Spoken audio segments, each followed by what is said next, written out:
only weapons of faith, hope, and love.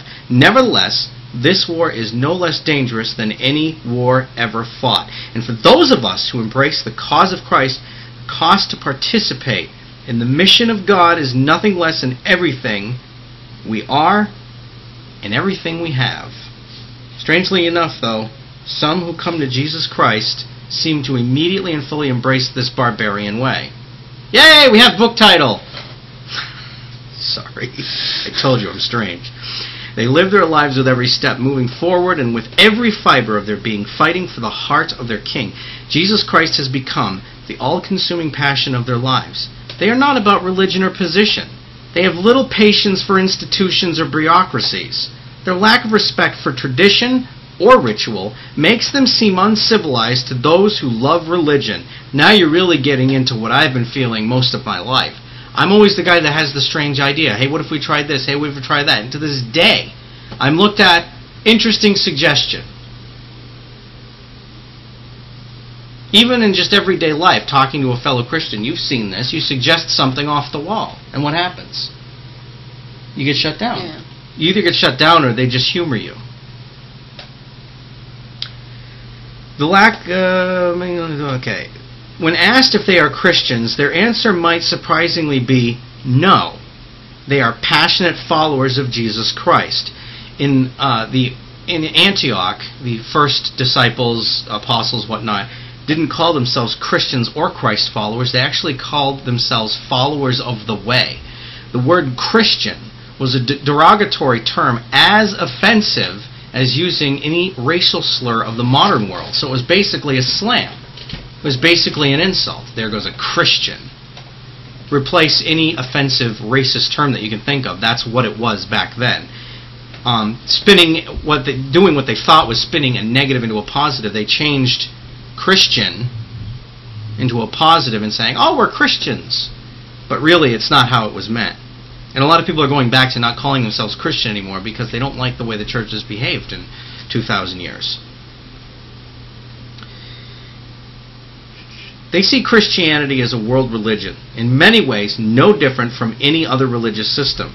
Whether Buddhism, Hinduism, Islam, or Christianity, they're not about religion.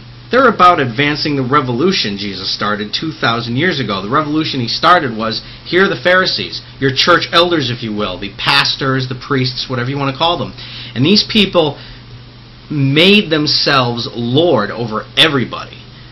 You know, the laws became so ridiculous that they were coming up with that if you wanted to leave your house on the Sabbath, you had to bring a piece of property to extend your I'm not kidding. Extend your property line so you could get further away from the house during the Sabbath.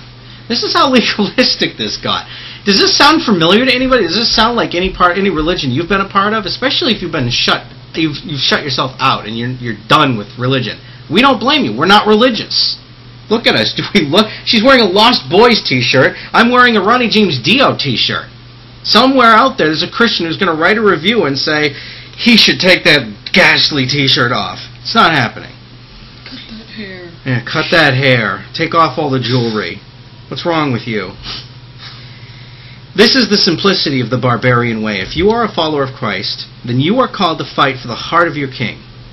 It is a life fueled by passion. A passion for God, and a passion for people.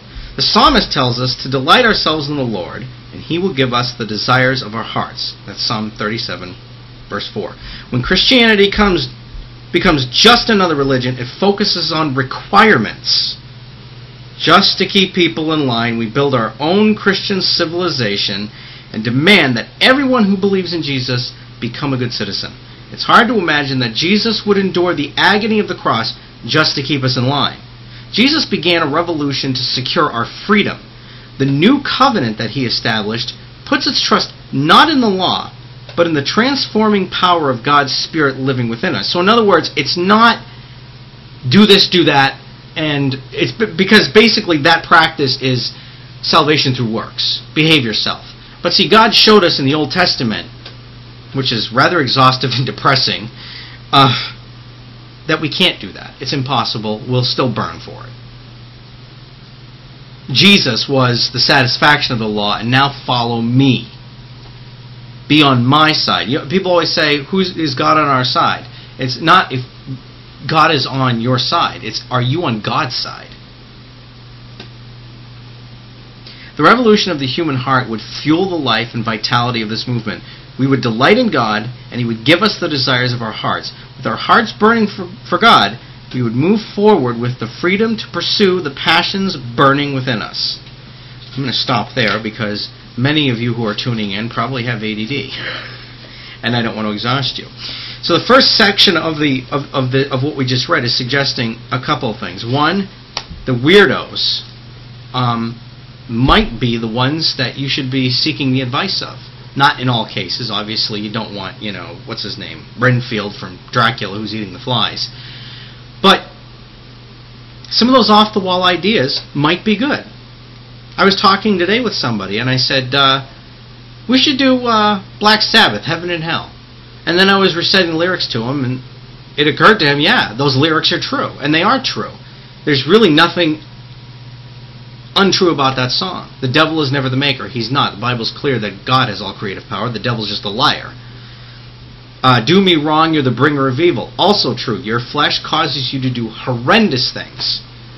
But it's Dio, and he had this logo, so he must be evil. And there was a woman right here on YouTube who, her name was Sister Sunshine. She's probably still floating around somewhere, who said that Dio was burning in hell and good riddance.